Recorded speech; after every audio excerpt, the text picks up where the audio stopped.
past about Keeping Up with the Kardashians Season 8 16 full.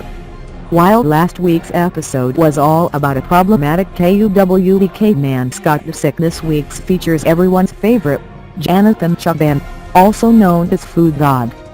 The episode starts off by introducing his alter ego, as if we all aren't already following him on Instagram and lusting after his delicious meals.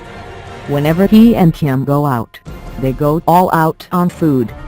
But not all of us can eat like Jonathan Cheban, not even Kim Kardashian-West.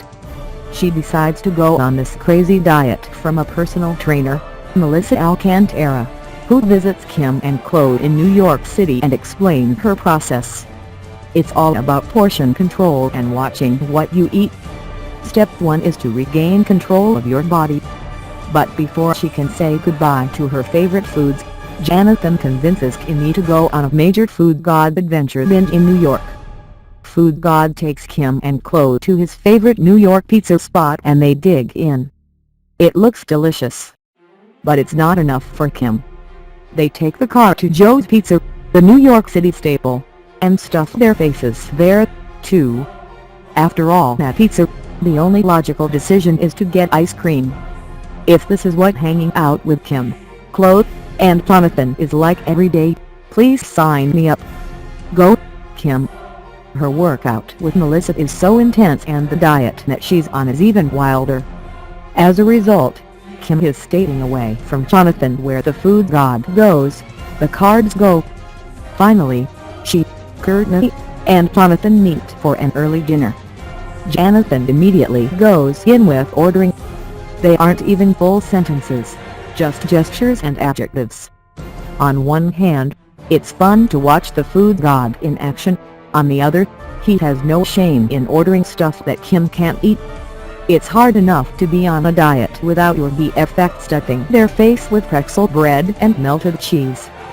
The waitress legit pours molten chocolate over ice cream in front of her face.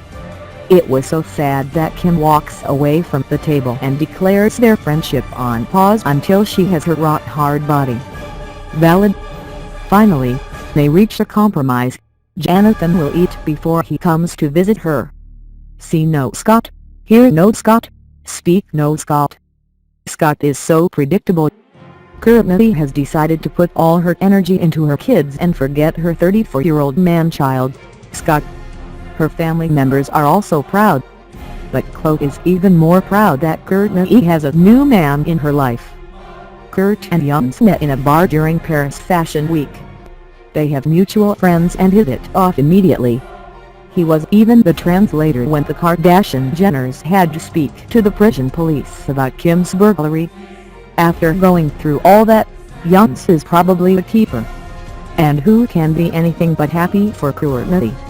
Scott finally resurfaces after the events of Kim, and Kim isn't sure what to do.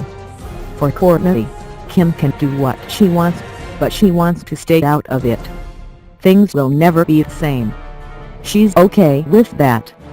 Kim invites Scott over to her LA house and immediately lays into him. It looked like a soap opera extravaganza, she starts. Kim explains that it's not about the girls or him messing around.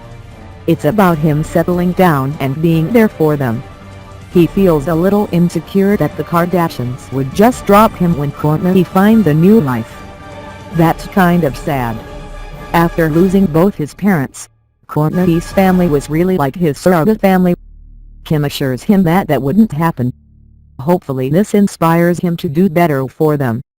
Scott, P, and Rain share the sweetest moments before Khloé, Kurt, Malika and Khadija show up. It has tense to say the least. Scott knows that Kimmy has a lot of anger towards him. The only thing he can do is learn to be without Kimmy. After all this time, it's good to know that have clear boundaries. Go, CABs. A few weeks ago, Kris and Khloé had a little spat because they haven't spent that much time together now that Khloé is in Cleveland all the time. The solution? The little trip to Ohio. While that's all fine and dandy, it's a whole other thing to bring the Kardashians to a Cavaliers game. Rob brings up the fact that the fans are vicious enough to Khloé. Bringing her whole family is sure to escalate the situation.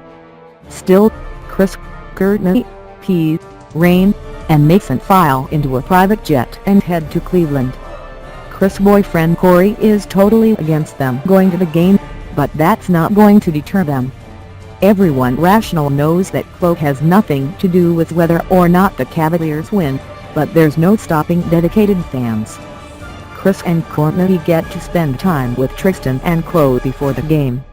His mom is there, her family is there, it's basically the perfect situation.